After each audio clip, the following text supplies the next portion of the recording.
Hey, Ilene Giles. Welcome to the Plan to Prosper Small Business Academy. I'm so honored to have you here.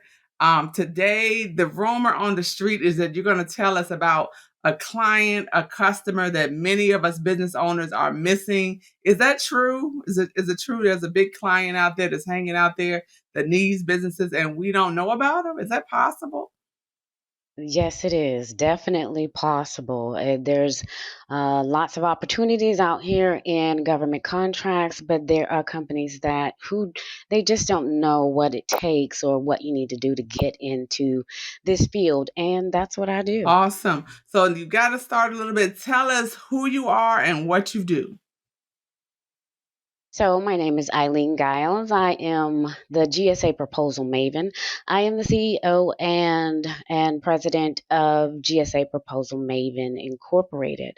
And what I do, I help companies grow their business with government contracts.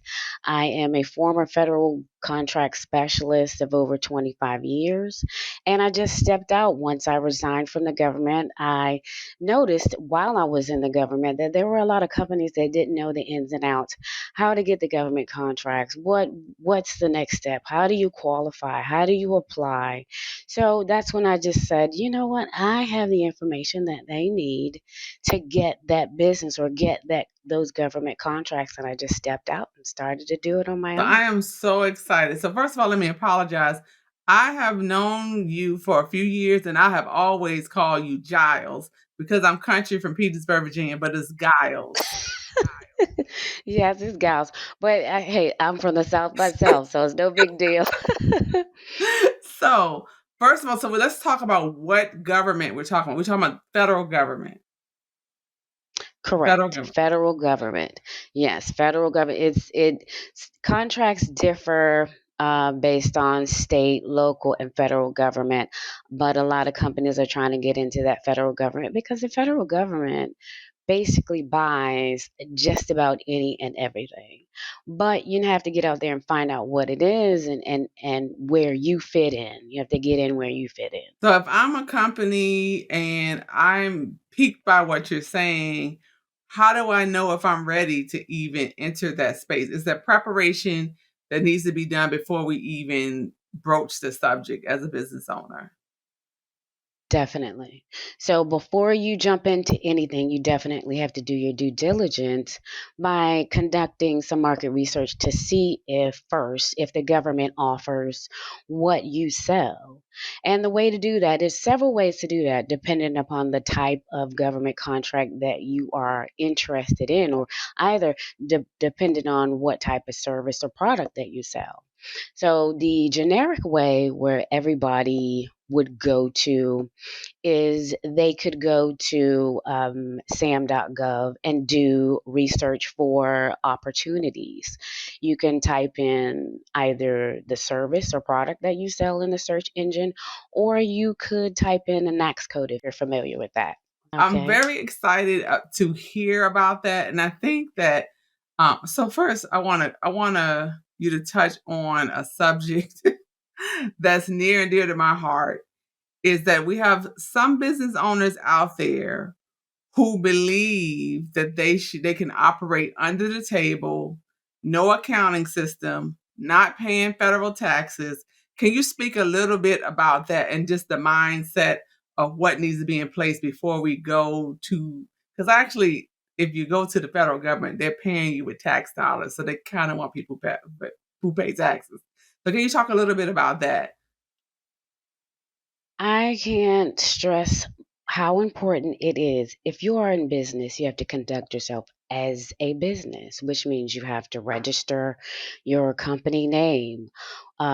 In receiving your tax ID, get a tax ID from the IRS. All of this information is free. Go to irs.gov, get your tax ID, get registered with, right now it's called the unique identifier number. It used to be called Dunn's number, but now you can get that through sam.gov to get registered to do business with the federal government. And also, ensure that you have a proper price list, ensure that you have standard operation operating procedures. Now, all of that comes later on down the line, but first get registered as a business. Start paying taxes, paying your taxes statewide and federal wise, because those are some of the items when you're applying for government contracts, they want to see that you have billed, that you have invoices, that you have profit and loss and balance sheets, things of that nature. So everything, especially when you're dealing with the government, it is above the table. Nothing is below. And if you come across anybody who's doing something below that table, I would go the opposite direction. Wow, wow. Because I find that many, even I had a conversation with somebody yesterday, and their concern was about ba- they weren't my client. We were having a consultation, but it was basically about hiding income, not reporting it, getting around. But when you do that, you have to stay small. You Mhm. have to stay Mhm. small. So let's talk Mhm. about, to give people an idea. Let's talk about the numbers, about the size of the contracts that you have seen for, just you pick something, janitorial services or something basic that the government uses, and what size of contracts is for in dollar wise that you're talking about. That can vary depending upon the type of solicitation that you apply for. How the government advertises for a need, they put out a solicitation for that particular product or service, and depending upon that need, it'll let you know the maximum amount of the contract that will be awarded to you. So that can go as small as a $3,000 contract to millions of dollars, and it also depends on the type of agency that you apply for as well. Understood, understood. So, what is the reporting expectation after I get the money and I do the service? Do they expect me to report something afterwards, or what is the expectation as far as showing what you did with the money? How do you know that you've been successful? Well, normally, to know that you have been successful on a government contract, they will have it's called a CPARS report. And every year, at the end of, once you've completed a year with that particular agency, they will provide you a report to let you know how you did on the job. Now, as far as how they pay you, it's based on the solicitation.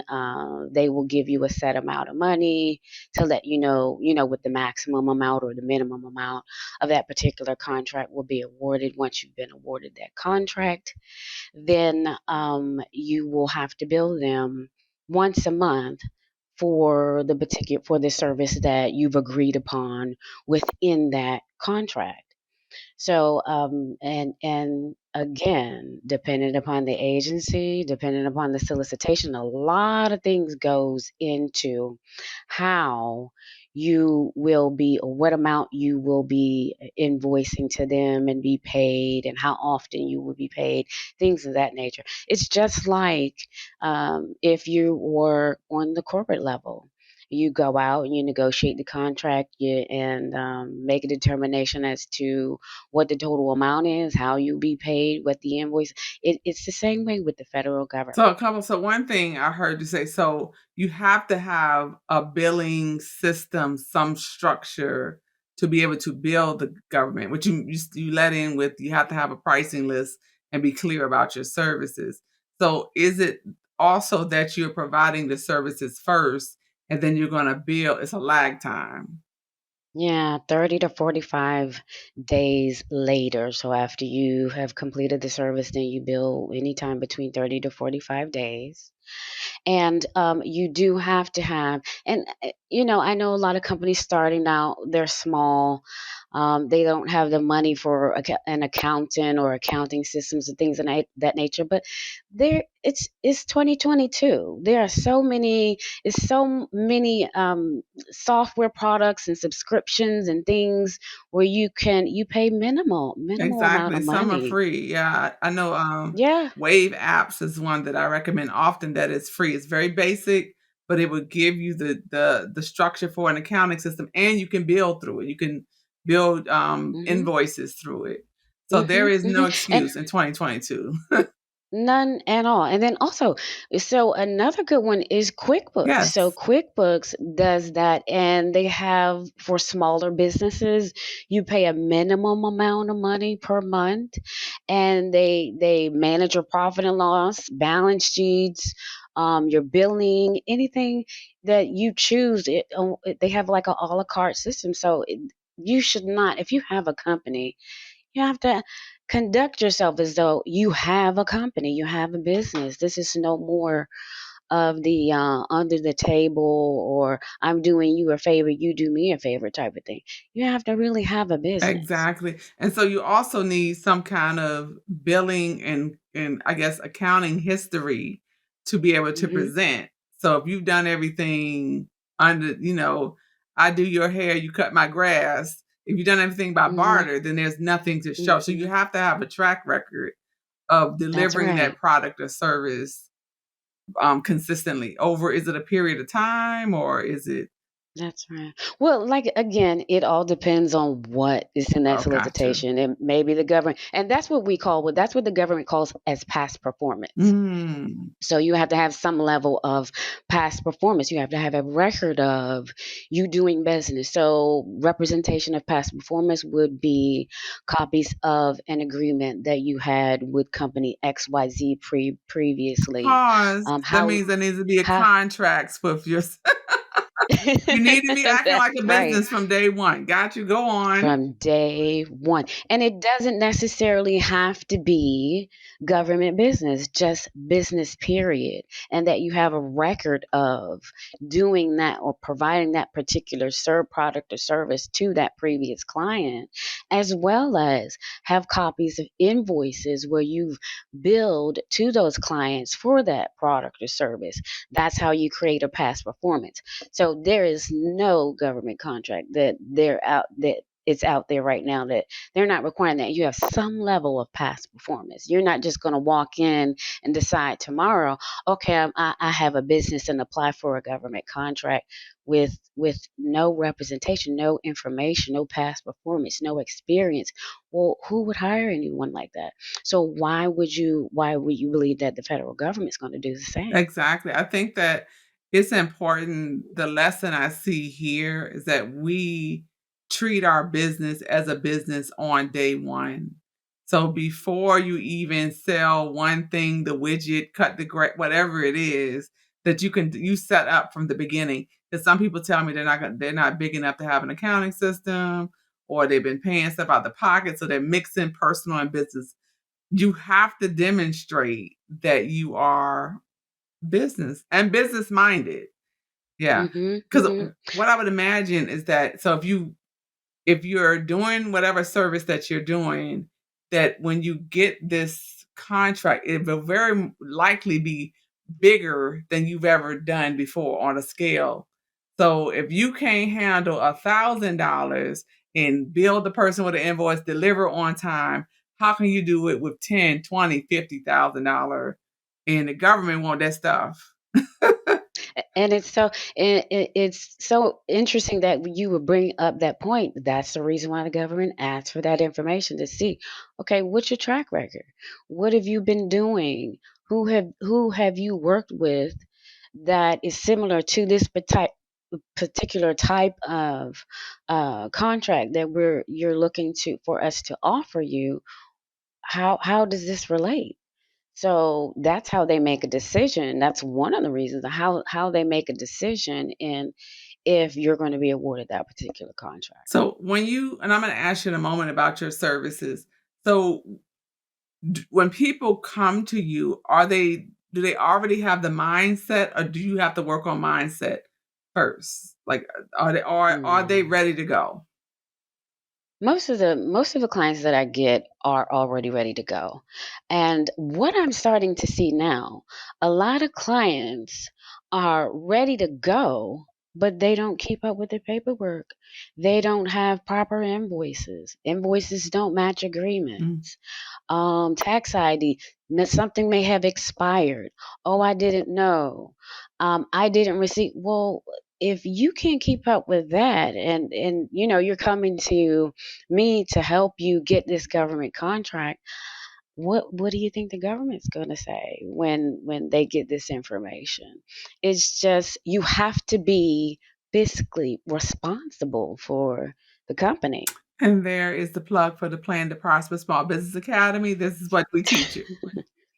That wasn't planned, it just came up. So tell us how I would get in contact with you and what I should expect when I contact you about your services.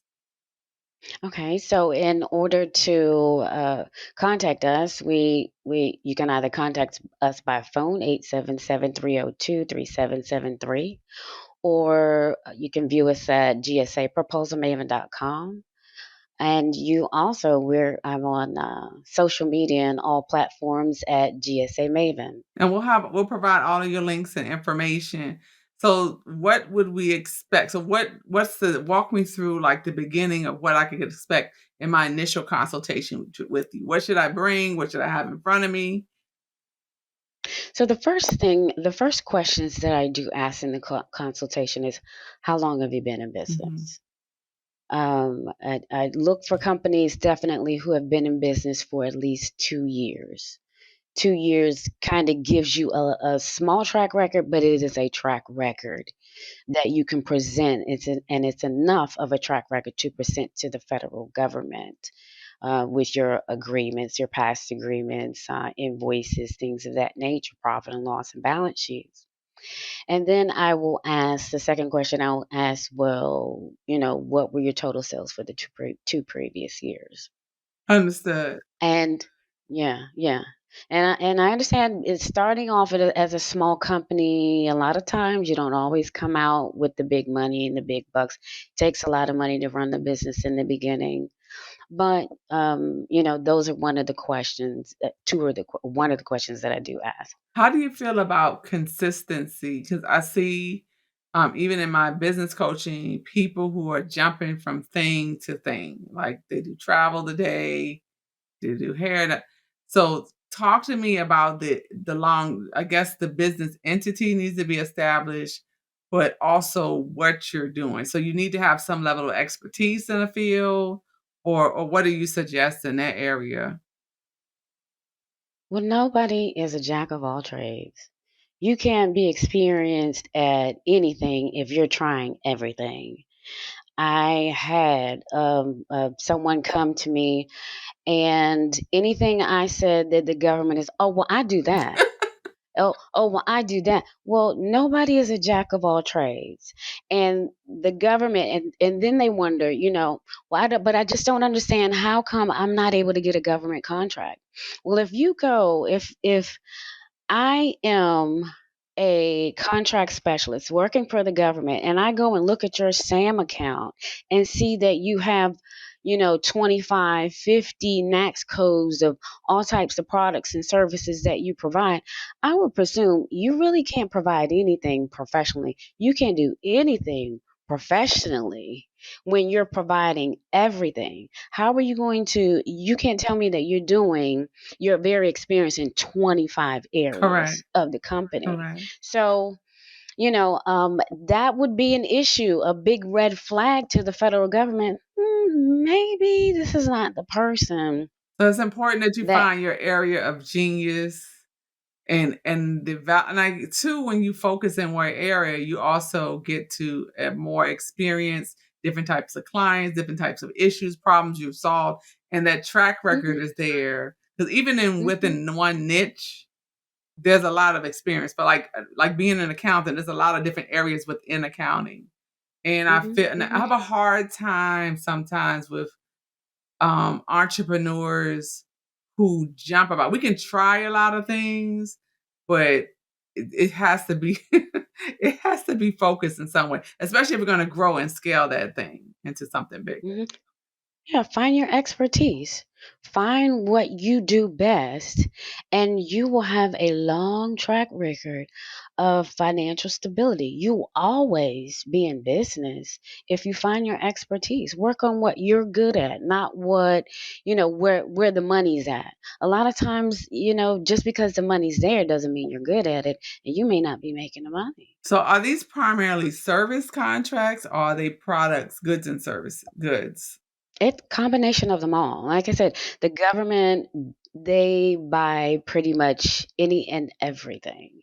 You would be surprised at some of the services or products that the government is advertising for. So and sometimes it's hard for us to see it by because all we see is the news, and you might Hmm. see Department of Education or you might see Department of Defense, but you don't realize they use a lot of paper. They print stuff. They're Hmm. actual. They run like a business. So there's so many Hmm. goods and services that they use. So even if you're going back, if you're a reseller and you say you sell paper products, you still need a track record that you have provided that for That's a right. period of time with That's excellence. right. Do they check references like that? Oh yeah, yeah, yeah, Wow.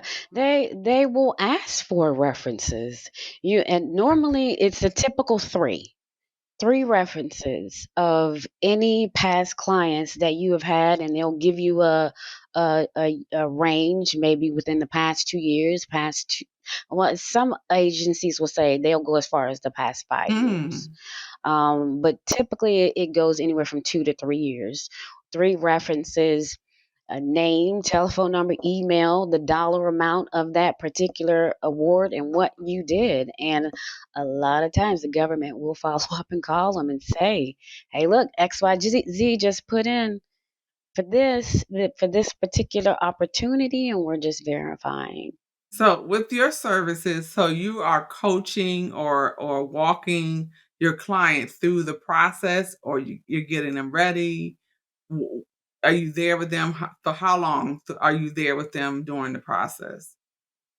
So, no, what we do, we write the proposal. We are the actual proposal writer. We're responding to that opportunity on the client's behalf, and pulling all of the docs that they're asking for in the solicitation. We're pulling it from you, doing the write up, submitting to the agency, negotiating on your behalf, and then sometimes there's some setup, some post work to set you up in the system and things of that nature. But we do the actual getting you the government contract, just as so long as you have the documentation. Yeah, we need you to have done the work. We need you to have done the work. Right. I can't do the So we work for don't you, have but to I. go through this alone. That the GSA Proposal Maven will hold your hand Yeah, virtually yeah. to walk you through. So you don't have to guess. If we come to You you, don't have to your guess. You don't have to expertise. guess. And here's another thing I want to say. Mhm. Don't leave us guessing either. Oh, Because there's a lot of companies will say, "Yeah, I have this. Yeah, I have this information. Yeah, I have that." And then when it's time to do the write up and get things going, well, then there's some questions, and then there's some guessing on our behalf, and it shouldn't get to that point. well, so I think we've laid out some basic things that everybody should know now. The track record of the financials, your registration number that you're paying taxes. So in the 2 years, actual contracts with folks. Am I missing something? You talked about the fee No? schedule. I think I'm going off my old memory. So I No, think that no. we've prepared people to come work with you. How Yeah, about that? yeah, definitely. Definitely, definitely. If those documents are in your presence, in your possession, then we are more than ready to help get you on the road to working with the So government. let's talk about location. So we're both located in Metro Washington D.C. and the DMV, but where does this reach? Is it all over the country? Is it relegated by location?